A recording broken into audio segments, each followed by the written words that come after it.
বুঝে না কিছু বুঝে না আবার ফোন দিতে হবে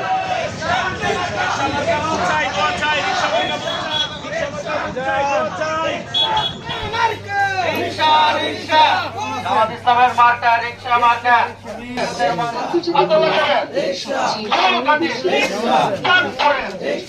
সবাই হলো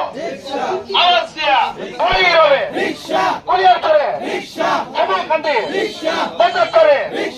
আমরা ভোটারদের কুশলাদি জিজ্ঞাসা করেছি আমাদের গণসংযোগ চলমান আপনারা জানেন যে আমরা 10 দলীয় জোট বাংলাদেশ জামাত ইসলামী বাংলাদেশ খেলাফত মজলিস এনসিপি খেলাফত মজলিস খেলাফত আন্দোলন নেজাম ইসলাম সহ 10 দলীয় জোট আজকে আমরা একত্রিত হয়েছি ভৈরব কুলিয়ারচরের প্রত্যেকটি মানুষের কাছে ঘরে আমরা যাচ্ছি আমরা আশাবাদী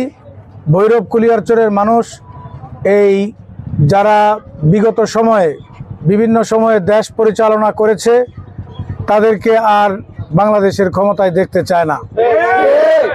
এখন তারা নতুন দলের সন্ধানে নতুন নেতৃত্বের সন্ধানে এজন্য ভৈরবের মানুষ কুলিয়ারচরের মানুষ আমরা মনে করি আমরা আশা করি ইনশাআল্লাহ আগামী 12ই ফেব্রুয়ারি তারা নিজেদের রায় প্রদান করে রিকশা মার্কাকে জয়যুক্ত করবে আপনারা জানেন যে ভৈরবের কিছু দাবি দাওয়া আছে এই দাবি দাওয়াগুলো দীর্ঘদিনের এই দাবি দাওয়াগুলো বড় দল এখনো পর্যন্ত তাদের ম্যানিফেস্টোর মধ্যে এগুলো আনতে পারে নাই ঠিক তো আমরা ইনশাআল্লাহ সেই দাবি দাওয়াগুলো পূরণ করব তার মধ্যে ভৈরবকে জেলা করা ভৈরবের শহর রক্ষাবাদ এই সকল আরও মাদক মুক্ত সন্ত্রাস দুর্নীতি চাঁদাবাজ মুক্ত একটা আদর্শ উন্নত ভৈরব কুলিয়ারচর গড়ার জন্য যে প্রতিশ্রুতি তারা দেওয়ার দরকার সেই প্রতিশ্রুতি তারা দিতে পারছে না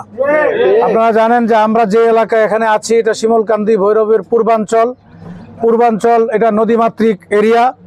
এই নদীমাতৃক এই শিমলকান্দি এই ইউনিয়নের পরেই আমাদের মেঘনা নদী এই মেঘনা নদীতে দীর্ঘদিন বালু উত্তোলনের কারণে মেঘনা নদীর দুই পারের মানুষ তাদের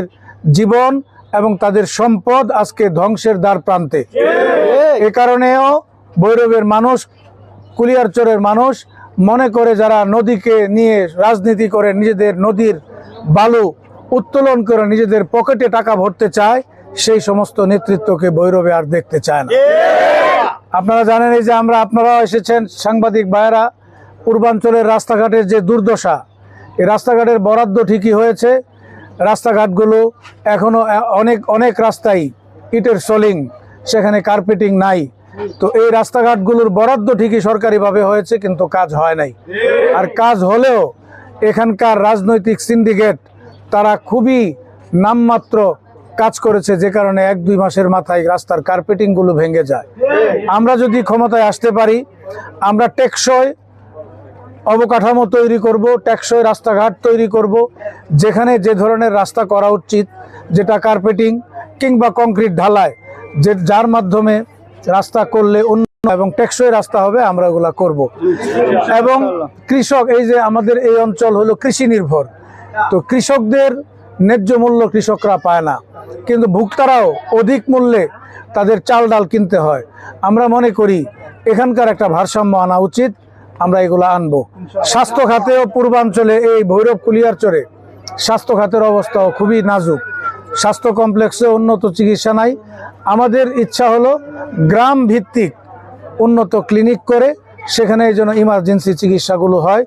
সেই চিকিৎসার ব্যবস্থা আমরা করব এক কথায় আমরা আজকে মানুষের দাঁড়ে যাচ্ছি ঘরে ঘরে যাচ্ছি মানুষ আমাদেরকে যে কথাটা বলছে আমরা পরিবর্তন চাই আপনারা এগিয়ে যান আমরা আপনাদের পাশে আছি 12 তারিখে ইনশাআল্লাহ আপনাদেরকে রেজাল্ট দেখাবো তো আমরা রিকশা মার্কার জয় হবে রিকশা মার্কা বিজয় হবে আল্লাহর রহমতে জনগণের ভালোবাসায় সবার কাছে দোয়া চাই